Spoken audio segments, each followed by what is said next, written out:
Hello.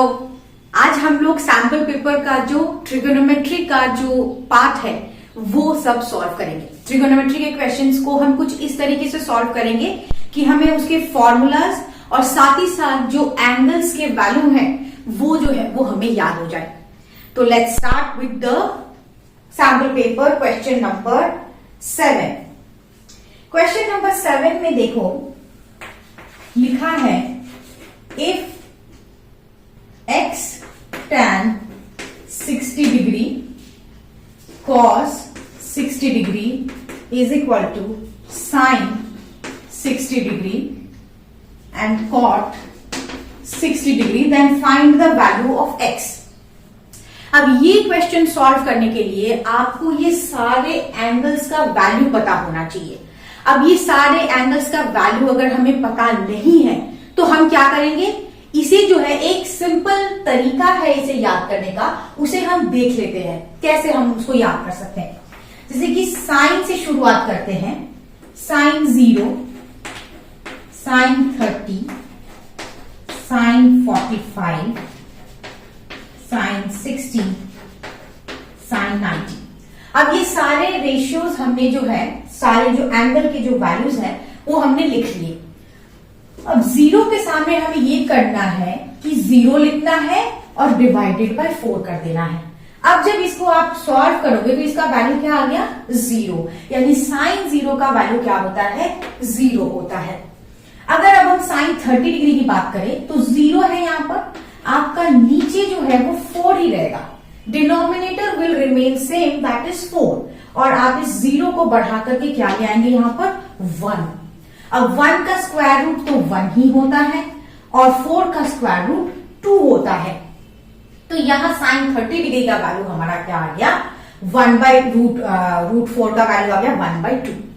अच्छा, sign 45 कैसे लेंगे, 1 बाई, अब यहां पे 1 था, ये 1 जो है ये बढ़ के 2 हो जाएगा और 4 का जो डिनोमिनेटर जो है वो हमारा सेम ही रहेगा। अब इसे हम काटेंगे अगर तो 1/2 कुछ ऐसा आया है, तो 1 का स्क्वायर रूट 1 होता है लेकिन 2 का कोई स्क्वायर रूट नहीं होता, तो हम यहाँ पे क्या लिख देंगे, √2 लिख देंगे। फिर साइन 60 डिग्री का क्या करेंगे, denominator will remain the same every time the denominator is same that is 4, और ये 2 जो है वो बढ़ के क्या हो जाएगा 3, तो यानी ये क्या हो गया √3/2। क्योंकि 3 का कोई स्क्वायर रूट नहीं होता तो हम यहाँ पे √3 लिखेंगे और 4 का स्क्वायर रूट 2 होता है तो उसे हम पुट कर सकते हैं यहाँ पर।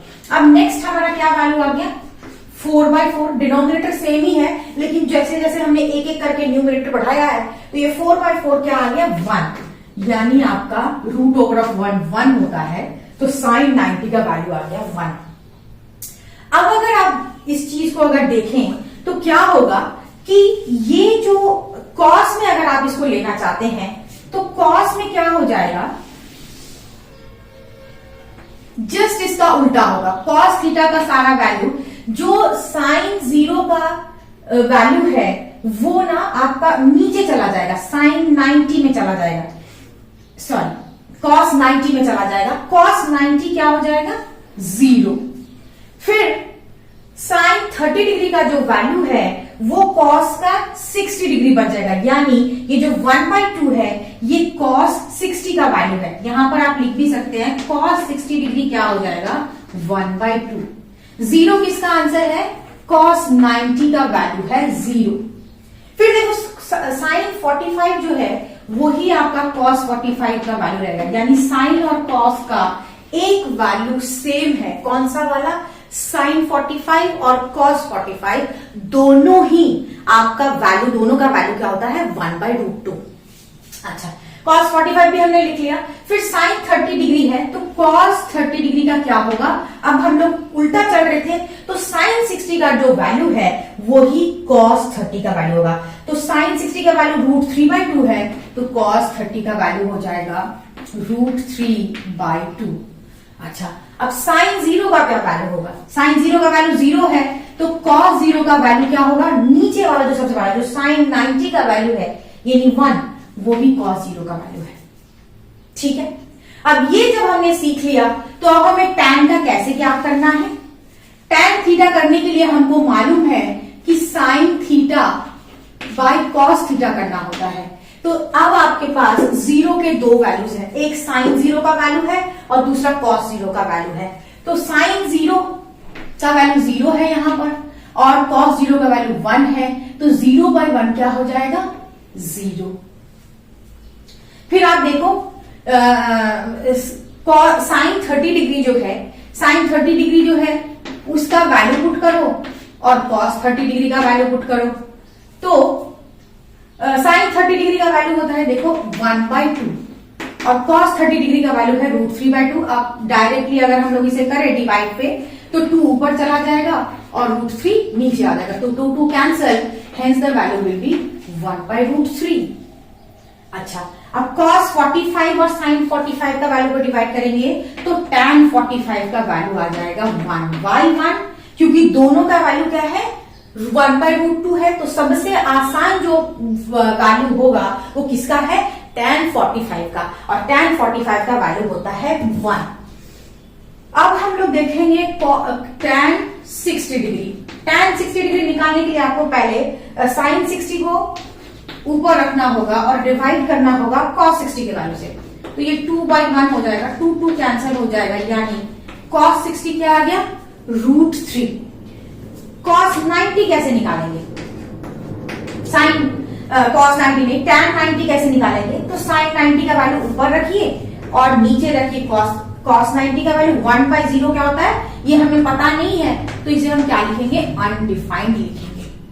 अब अगर ये टेबल किसी को याद हो गया तो उसे जो है वो सारे एंगल्स के वैल्यू जो है वो बड़े आराम से याद हो जाएंगे। अब ये छोटा सा क्वेश्चन 1 मार्कर क्वेश्चन है, लेकिन इसे करने के लिए हमें ये सारी नॉलेज जो है वो पहले से होनी चाहिए। अब tan 60 डिग्री हमें पता चल गया है, cos 60 भी पता चल गया है, sin 60 भी पता चल गया है। अब cot को कैसे करते हैं? tan का जो रिवर्स वैल्यू होता है, मैं जरा इसको थोड़ा सा मिटाना पड़ेगा।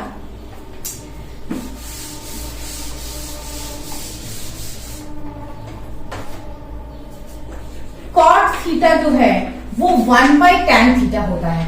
तो अगर किसी ने tan थीटा याद कर लिया है तो आराम से वो cot थीटा भी बता सकता है। क्यों? अब जैसे अगर cot 60 डिग्री पूछा है तो हम क्या करेंगे? tan 60 डिग्री आपको पता है कितना होता है? √3 होता है उसका वैल्यू, तो cot 60 डिग्री क्या होगा? 1/tan थीटा, यानी 1/√3 जो है वो आपका cot 60 डिग्री का वैल्यू होगा। वैसे ही अगर आपको साइन याद हो चुका है, कॉस याद हो चुका है, तो आप बड़े आराम से जो है वो कॉसेक थीटा क्या होता है? 1/sin, मतलब साइन थीटा याद हो गया है तो उसके वैल्यू को रिवर्स कर देंगे और हमारा कॉसेक थीटा पता चल जाएगा हमें। फिर सेक थीटा क्या होता है? 1/cos theta. तो जिसको cos थीटा पता चल गया वो जो है वो बड़े आराम से सेक थीटा की वैल्यू क्या करेगा? रेसिप्रोकल कर देगा, और रेसिप्रोकल करने के साथ ही आप जो है वो वैल्यू सारे निकाल पाएंगे।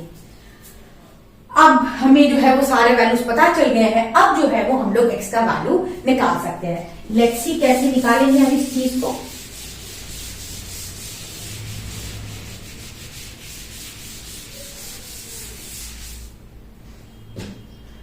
x tan 60 डिग्री का वैल्यू थोड़ी देर पहले हमने देखा था √3 होता है, cos 60 डिग्री का वैल्यू होता है sin 30 डिग्री का जो वैल्यू है वही, तो 1/2 होगा, और sin 60 डिग्री क्या होता है?